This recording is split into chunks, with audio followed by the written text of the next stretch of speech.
Though both may be very beautiful to the eye, what would you prefer? A bouquet of bright yellow daffodils or beautiful yellow skunk cabbage? As we think about what kind of bouquet we are, we also need to think about whose bouquet we are. And perhaps we appreciate skunk cabbage in its natural setting and are content to leave it out in the world. But it is the daffodils that we would be willing to bring into the house. And so what about that which we associate closely with our life? When we think about this idea of nipping it in the bud, when we think about the bud of a flower, what does the bud reveal? It tells us what kind of flower it is that it is going to be, the kind of plant that is about to bloom. Are all blooms equally appreciated? Some are bigger and some are more vibrant than others, and even weeds have blooms. We've got a neighbor that always goes out to pick the tops off of the dandelions before they start going to seed and spreading themselves. And then there are blooming idiots. Maybe we encounter some in this world. A blooming idiot is a phrase that is used to make an angry or critical statement more forceful. It is a British phrase that means having no exceptions or restrictions, according to Britannica.com. It was formerly bloody idiots, but it was intensified as blooming. Also, a person who takes being an idiot to a higher level, according to the Urban Dictionary. And there are people who, in their own wisdom, are taking themselves in the wrong direction. We don't want to be one. We want to be one that an individual that is sensible. But in life, the bud of human activity may reveal the potential for either good or evil. When the glimpse is that of evil purposes, nipping the bud keeps the problem from coming into full bloom, into full fruition. And that is what appears to have been the action of God after the flood. We note that after the flood, the bud of human activity that was in the heart and mind and so on. There was a sad inclination of mind that's noted before the flood in Genesis 6, verses 5 through 8, where we read, "The Lord saw that the wickedness of man was great in the earth. And the Lord regretted that he had made man on the earth. And it grieved him to his heart. So the Lord said, I will blot out man from whom I have created from the face of the land, man and animals and creeping things and birds of the heavens, for I am sorry that I have made them. But Noah found favor in the eyes of the Lord." God dealt with the situation through the flood and preserved life through Noah's obedience. But what God had intended, what God had in mind following the flood is noted in Genesis 9:1, where we read, "And God blessed Noah and his sons and said, Be fruitful and multiply and fill the earth." However, what the mind of some inclined toward instead, we read of in Genesis 11, verses 1 through 4. "Now the whole earth had one language and the same words. And as people migrated from the east, they found a plain in the land of Shinar and settled there. And they said to one another, Come, let us make bricks and burn them thoroughly. And they had brick for stone and bitumen for mortar. Then they said, Come, let us build ourselves a city and a tower with its top to the heavens, or with its top in the heavens. And let us make a name for ourselves, lest we be dispersed over the face of the whole earth." You know, that was in direct opposition to what God's will was, what God's plan was, what God had commanded in Genesis chapter 9 and verse 1. And we live in a world that still chooses to do its own thing and to go its own way. What is being reflected in our own life? God had given the command for humanity to be fruitful and to spread out over the earth. And nevertheless, there were some who decided to make a name for themselves by building this city and the tower in an attempt to keep from being scattered. Surveying the situation, God saw the need to nip the situation in the bud.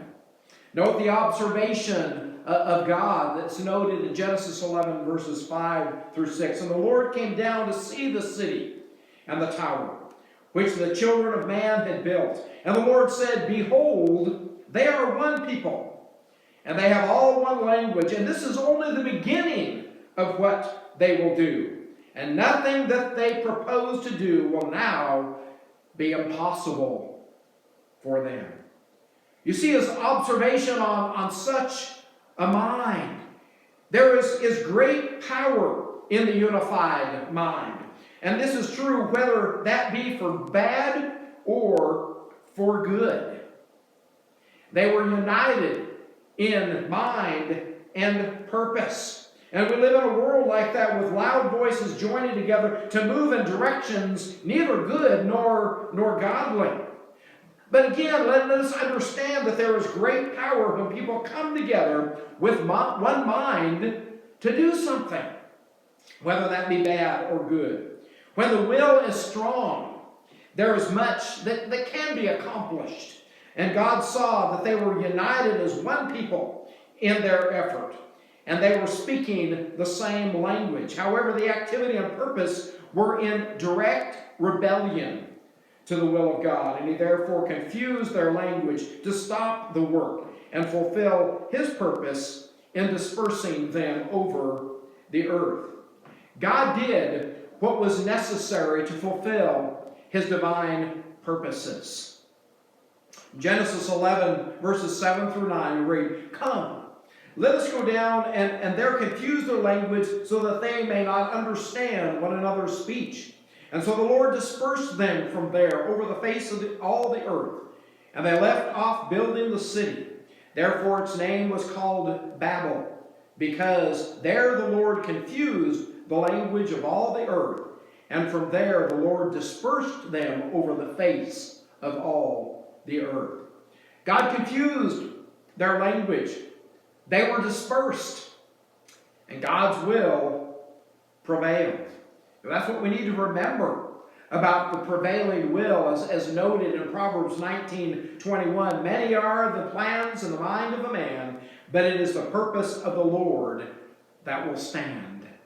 And ultimately it will stand. There's a lot of direction that people are going today. The will of many, contrary to God's will, is being exercised today. But ultimately, it is going to be the will of God that is going to prevail. And it is that we need to align our lives with. Consider the realm of our own life. Is there anything in our own life that needs to be nipped in the bud?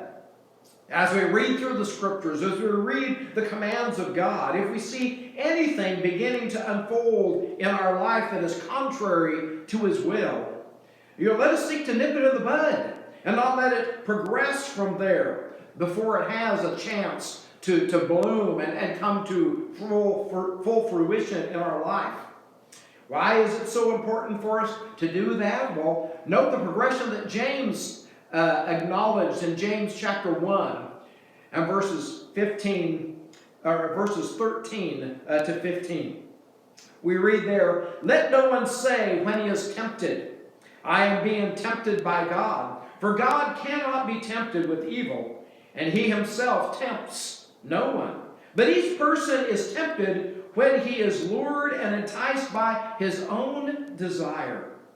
Then desire, when it has conceived, gives birth to sin. And sin, when it is fully grown, brings forth death. You see the progression of the dangerous progression there as it begins in our own desires, and then that sin is conceived, and when it is in full bloom, it brings forth death.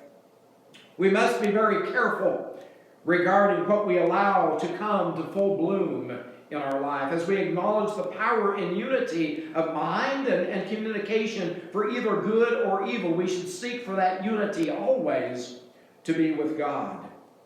and with those also of a kindred spirit who are following God. If we seek to speak the language of God, His word and His will, we will remain in harmony with His purposes. Then what comes to full bloom in our life will be to His glory and be to His praise. Nipping sin in the bud will allow our life to blossom in the ways that God desires it to do so. And so, when we think about the power of the united mind for godly good, I'd like us to note some things from the time of Nehemiah after following a Babylonian exile and Ezra having come to help in the rebuilding of the temple, and Zerubbabel involved in that, and then Nehemiah going to help with building the wall around Jerusalem. We find that in that work there was a ready willingness. Nehemiah was a great encourager of others. And when he began drawing the people together for the task of rebuilding the walls around Jerusalem, even though there was some opposition attempting to discourage and stop the work, Nehemiah mentioned God's hand was being upon him for good, and that King Artaxerxes also supported him in this work. And as the work was about to begin, the plan was met with the response, "Let us rise up and build." Nehemiah chapter 2, verse 18. Can you detect some eagerness in those words? Can we sense the resolve to get down and put the shoulder to the task? And soon the work was underway, and the progress became visible because the people, the scriptures tell us, had a mind to work. Nehemiah 4 and verse 6. And though ability to work is conditional to physical ability as well as available resources, regardless of how strong one might be, there has to be a mind to work. There has to be a willingness. If there is no mind to work and no willingness, then the work will not be done, at least by those individuals. God blessed the labors of the people at this time because of their resolve to get the work done. However, was everybody on board? As we read in Nehemiah chapter 3, we find a variety of participants there engaging in the work. We find there that there were the priests who were involved, verses 1 through 2 and verse 22 and 28. You know, it's a very good thing when the leadership, the spiritual leaders, are also willing to get involved in the work together with others, along with others. To be willing to roll up their sleeves along with the people. And then there were a number of individuals and clans mentioned in verses 3 to 32, as well as goldsmiths in verse 8 and 31 to 32. There is a perfumer that is mentioned in verse 8, and merchants mentioned also in verses 31 to 32. And even a man and his daughters made the list, as we see in verse 12 of that chapter. What a collection of people to join in such a rebuilding. And yet how sad it was that there always seems to be some group who appear to view themselves as being perhaps above getting down to the work needing being done. So we note that there were some who were unwilling in Nehemiah 3 and verse 5. As it says, and next to them the Tekoites repaired, but their nobles would not stoop to serve the Lord. Their nobles would not stoop to serve the Lord. The King James Version reads that the nobles did not put their shoulders to the work of their Lord. And the New Living Translation reads, next were the people of Tekoa, though their leaders refused to help. Many people were involved, but not these. They were not willing to roll up their sleeves. There was no willingness to dirty their hands with such menial labor. When some are too uppity in their own estimation of themselves, there is often the refusal to get down to help with good works in need of being accomplished. And look at that word, uppity. What a pity some are so up in their own minds that they can't get down to the business of serving shoulder to shoulder with other servants of God. Too uppity. Too uppity. The mind, not the muscle, in such cases has gotten in the way of the work. Sometimes the more position, or even sometimes the more wealth one has, the less willing they are to get down to serve in meeting the day-to-day needs. Paul urged Timothy to instruct the wealthy to be rich in good works, 1 Timothy 6 and verse 18. And then in his letter to Titus, Paul urged him to insist toward being careful to devote themselves to good works, Titus 3 and verse 8. What is our own mindset with regard to the works of God? Is it getting in the way, or does it produce an eagerness to get involved? Do we have a mind to work? When the mind works properly and humbly focusing on the needs to be done, much can be accomplished to the glory of God. Is that the mind that we share? See, the united in mind and service to God is what we need to possess. That needs to be our focus. Writing to the church at Philippi, Philippians chapter 2 and verses 1 through 4, we read, "So if there is any encouragement in Christ, any comfort from love, any participation in the Spirit, any affection and sympathy, complete my joy by being of the same mind, having the same love, being in full accord and of one mind," and some translations say of one purpose. "Do nothing from selfish ambition or conceit, but in humility count others more significant than yourselves. Let each of you look not only to his own interests, but also the interests of others." We need to have an interest in others, but we need to have God's interests in mind first. And then we turn to the needs of others, but not just putting ourselves and our own desires first. And here Paul was urging toward this one mind and this one purpose. And so as we look together and look at each other, we plan together to work the works of God together. We also are willing to stand shoulder to shoulder with the one purpose of God in mind as we press on and work on in those labors together. And this is sharing the mind of Christ, as Paul goes on to note here in Philippians chapter 2 and verses 5 through 8. "Have this mind among yourselves, which is yours in Christ Jesus, who though he was in the form of God, did not count equality with God a thing to be grasped, but emptied himself by taking the form of a servant, being born in the likeness of men, and being found in human form, he humbled himself by becoming obedient to the point of death, even death on the cross." Jesus is our great example of surrender to the will of the Father. And regardless of what it is that we're faced and involved in, pressing on in it and serving, we need to have that mind of Christ as we focus on the will of the Father above any other desire that we have, and allow God to fulfill that in our life. Servant heart, the servant heart of Jesus. Willing obedience to the Father's will. See, the mind joined in harmony with the mind of God will produce powerful results. And so joined first with God and then each other equals powerful possibilities. Again, noting the key text. Genesis 11 and verse 6, "And the Lord said, Behold, they are one people, and they have all one language. And this is only the beginning of what they will do, and nothing that they propose to do will now be impossible for them." This was a focus with regard to a departure from God's will. But think of this power also in conjunction with fulfilling God's will. Let us remain united as one people, the people of God.